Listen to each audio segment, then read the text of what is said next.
नमस्कार। आज हम एक बहुत ही दिलचस्प विषय पर बात करने वाले हैं। ये विचार काहू एडवोकेसी फाउंडेशन की किताब द लास्ट जनरेशन से लिए गए हैं। हाँ, नमस्कार। ये किताब जीवन और अस्तित्व के बारे में कुछ बहुत ही गहरे, सोचने पर मजबूर करने वाले सवाल उठाती है। बिल्कुल। और इसमें कई सारे सवाल हैं, लेकिन आज हम खास तौर पे पहले सवाल पर ही फोकस करेंगे। और वो सवाल है, अरे भाई, जिंदगी में इतनी सारी अच्छी खूबसूरत चीजें भी तो हैं, उनका क्या?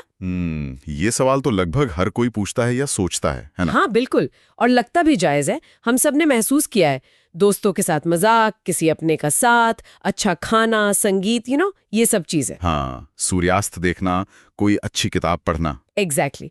ये पल हमें खुशी देते हैं, लगता है कि हाँ, जीना वर्थवाइल है। सही बात है। दर्द, बीमारी, नुकसान, गरीबी, हिंसा, क्या ये उन सबको सही ठहराती हैं?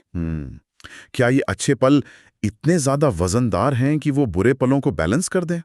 या उससे भी आगे जाकर क्या इन अच्छी चीजों की उम्मीद किसी को इस दुनिया में लाने के लिए काफी है? हाँ, यही गुत्थी है जिसे आज हम थोड़ा खोलने की कोशिश करेंगे। बिल्कुल। और देखिए, इस पूरी बहस के सेंटर में एक बहुत ही फंडामेंटल आइडिया है, चेतना, कॉन्शियसनेस। चेतना महसूस करने की क्षमता। हाँ, बिल्कुल। हम अच्छा या बुरा इसलिए महसूस करते हैं क्योंकि हम चेतन हैं।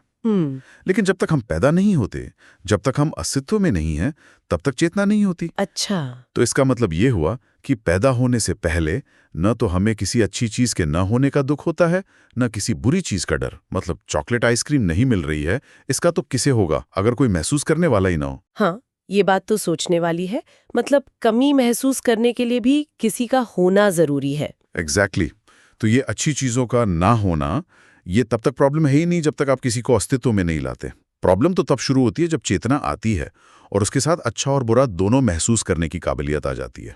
ठीक है, तो ये तो हुई चेतना की बात। हाँ। अब आते हैं रोजमर्रा की चीजों पर, हमारी बेसिक जरूरतें। जैसे खाना। खाना नहीं खाएंगे तो भूख लगेगी, तकलीफ होगी। हाँ। पानी नहीं पिएंगे तो प्यास लगेगी, वो भी एक तरह की बेचैनी है। सही। या अगर शरीर से वेस्ट बाहर नहीं निकालेंगे तो कब्ज हो जाएगा, फिर से परेशानी। बिल्कुल। तो जिसे हम आम तौर पर अच्छा मानते हैं, जैसे बढ़िया खाना खाना, वो असल में एक पहले से मौजूद बुरी या कह ले नेगेटिव स्थिति यानी भूख को बस कुछ देर के लिए टालना हुआ। हाँ, ये नजरिया यही कहता है कि जीवन की बहुत सारी तथाकथित अच्छी चीजें असल में किसी न किसी कमी, किसी न किसी असुविधा या दर्द का बस एक टेम्पररी इलाज है। पहले गड्ढा खोदो, फिर उसे भरने की खुशी मनाओ, कुछ ऐसा। हाँ, कुछ हद तक ऐसा ही। और यहाँ एक और बात जोड़ी जाती है कि किसी बुरी चीज को सिर्फ टालते रहना, पोस्टपोन करना, वो उसे होने से पूरी तरह रोक देने यानी प्रिवेंशन जितना सेफ कभी नहीं हो सकता। प्रिवेंशन रोकथाम। हाँ, और किताब का तर्क है कि किसी भी तरह की तकलीफ, दुख या कमी से बचने का सबसे पक्का 100% गारंटी वाला तरीका क्या है? अस्तित्व में ना आना। ओ अच्छा। अगर कोई पैदा ही नहीं होता तो उसे न भूख लगेगी, न प्यास, न बीमारी होगी, न दिल टूटेगा, कुछ भी नहीं।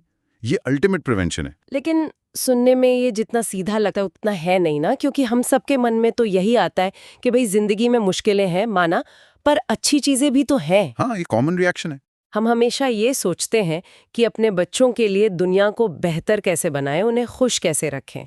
हम ये कम सोचते हैं कि उन्हें इस दुनिया की तकलीफों का सामना करने के लिए लाया ही क्यों जाए। बिल्कुल। और यहीं पर किताब कुछ बहुत ही कह सकते हैं कि स्ट्रॉन्ग मिसालें देती है, एनालॉजीज। जैसे मान लीजिए कि आप पहले किसी को जानबूझकर कोई बीमारी दें और फिर उसका इलाज करके कहें, देखो मैंने तुम्हारी कितनी मदद की। क्या ये सही लगेगा? नहीं, बिल्कुल नहीं, ये तो बहुत अजीब है। या सोचिए कोई किसी के घर में आग लगा दे और फिर फायर ब्रिगेड बुलाकर आग बुझाने लगे और उम्मीद करे कि लोग उसकी तारीफ करेंगे। ये तो बेतुका है, जरूरत ही क्यों पड़ी बुझाने की? एग्जैक्टली, क्योंकि आग लगाई गई थी। एक और मिसाल है, शायद और भी ज्यादा परेशान करने वाली। बताइए। मान लीजिए कोई आपकी टांग तोड़ दे या सीने में चाकू मार दे। बाप रे। और फिर आपको पेन किलर दे, मरहम पट्टी करे और कहे शुक्र मनाओ, मैं हूं तुम्हारा ध्यान रखने के लिए। ये तो बहुत ही भयानक उदाहरण है। तो क्या तर्क ये है कि किसी को जन्म देना अपने आप में उसके लिए भविष्य के दुखों की संभावना पैदा करना है? हाँ, बेसिकली यही आइडिया है कि हम एक नई जिंदगी शुरू करते हैं और फिर पूरी कोशिश करते हैं कि उसकी जरूरतें पूरी हों, उसे खुशियां मिलें, वो तकलीफों से बचा रहे। जो कि हम सब करते हैं। हाँ, बिल्कुल। लेकिन ये सारी कोशिशें इस फैक्ट को नहीं बदल सकती कि उन तकलीफों की, उन ज़रूरतों की, उन वल्नरेबिलिटीज़ की संभावना हमने ही क्रिएट की है। किताब में एक और ज़बरदस्त मिसाल दी गई है। अगर आपने ही बच्चे को उफनती नदी में फेंक दिया हो, ओह गॉड, तो फिर उसे हेरोइक तरीके से बचा लेना कोई महान काम नहीं माना जाएगा। सवाल तो ये उठेगा कि उसे उस खतरे में डाला ही क्यों था? हाँ, उसे बचाने के नौबत ही क्यों आई? बिल्कुल, जैसे जले हुए घर को बुझाने का क्रेडिट तब तक नहीं ले सकते जब तक ये ना मान ले कि आग भी शायद आप नहीं लगाई थी। तो ये कहना कि मैंने कुछ नेट पॉजिटिव किया है, मतलब ओवरऑल कुछ अच्छा किया है, जबकि उस अच्छाई की जरूरत ही इसलिए पड़ी क्योंकि मैंने ही पहले एक नेगेटिव सिचुएशन बनाई थी, ये तर्कसंगत नहीं लगता। तो इस नजरिए से जीवन का बड़ा हिस्सा जो हमें अच्छा लगता है वो बस दुख की गैर मौजूदगी या उसकी कमी है? काफी हद तक हाँ। बहुत सारी अच्छी फीलिंग्स असल में बुरी फीलिंग्स का ना होना है। ये तो वाकई एक अलग सोचने का तरीका है। लेकिन एक मिनट रुकिए, जिंदगी सिर्फ जरूरतें पूरी करना या तकलीफों से बचना ही तो नहीं है ना? अच्छा, मतलब खाना हम सिर्फ भूख मिटाने के लिए तो नहीं खाते, उसमें स्वाद होता है, मजा आता है। हाँ, ये बात सही है, प्लेजर भी है। संगीत सिर्फ खामोशी भरने के लिए नहीं सुनते, वो आत्मा को छू जाता है।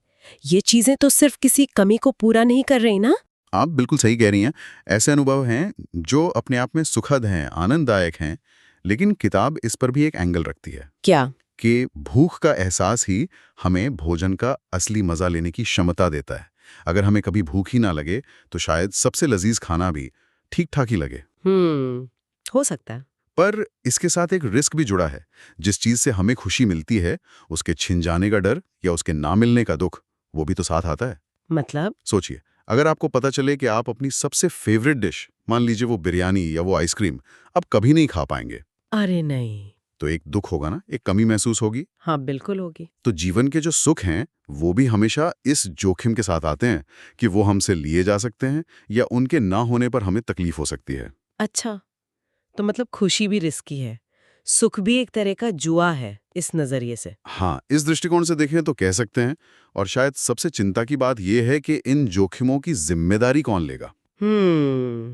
कि उसे कोई बड़ा दुख या तकलीफ नहीं झेलनी पड़ेगी। नहीं, गारंटी तो कोई नहीं दे सकता, ये तो सच है। तो हम अनजाने में एक तरह की इच्छाओं की मशीन बना देते हैं, डिजायर मशीन।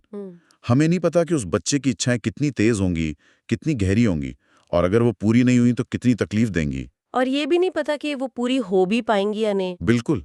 और ये भी नहीं पता कि उनकी पूर्ति कितने समय तक टिकेगी।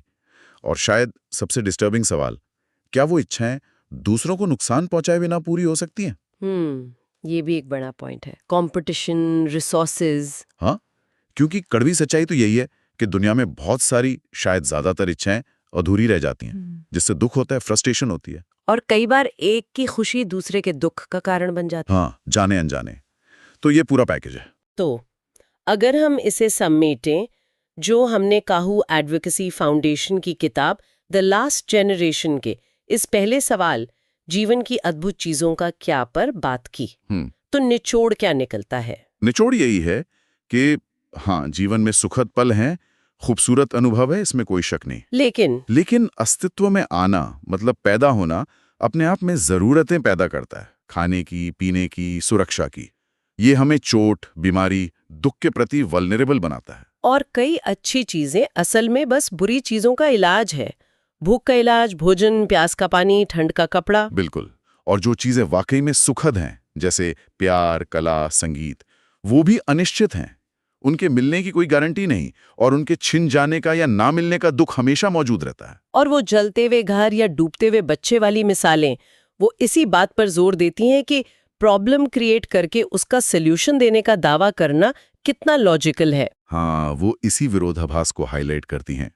तो ये नजरिया हमें जिंदगी के अच्छे बुरे के बैलेंस को, और खासकर किसी को अस्तित्व में लाने के एक्ट को, एक बिल्कुल अलग, काफी चैलेंजिंग नजरिए से देखने को कहता है। ये सोचने पर मजबूर करता है कि क्या कुछ खुशियों की अनिश्चित संभावना दुखों और जरूरतों की निश्चित संभावना और जोखिम को जस्टिफाई करती है? यही वो मुश्किल सवाल है जिसका कोई आसान जवाब शायद नहीं है, पर यह सोचने लायक जरूर है। तो ये था काहू एडवोकेसी फाउंडेशन की किताब द लास्ट जनरेशन में उठाया गया पहला सवाल और उस पर कुछ गहरे विचार। यकीनन ये बहस बहुत बड़ी है। हाँ, अभी तो बस शुरुआत है। हम अगले सेशन में इसी किताब से कुछ और सवाल उठाएंगे और उनके विश्लेषण पर बात करेंगे। इस चर्चा को और आगे बढ़ाएंगे। बिल्कुल। आज इस गहरी बातचीत में हमारे साथ रहने के लिए आपका शुक्रिया। शुक्रिया। और हाँ, जाते जाते हमारे सुनने वालों के लिए एक सवाल छोड़ जाती हूँ। अगर हम जीवन की इन तथाकथित अच्छाइयों को इस लेंस से देखें, इस नजरिए से, तो क्या हमारे रोज के अनुभव, हमारी खुशियों के मायने कुछ बदलते हैं? सोचिएगा जरूर।